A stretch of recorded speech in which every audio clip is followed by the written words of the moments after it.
Ay, bu nasıl bir kedi böyle? Ne kadar tatlı. Ne kadar şeker. İnanamıyorum. Kız sen gerçek misin? Pis. Şşt. Ay ne kadar tatlı. Maşallah inek gibi deseni. İnek misin kız sen? Anam ot yiyorlar kele açlıktan.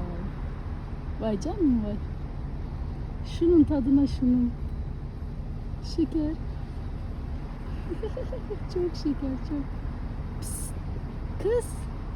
Zilli. Hiç bakıyor mu hele? Nasıl güzel nasıl? Pis, pis, pis, pis. Of of of of of of of of of.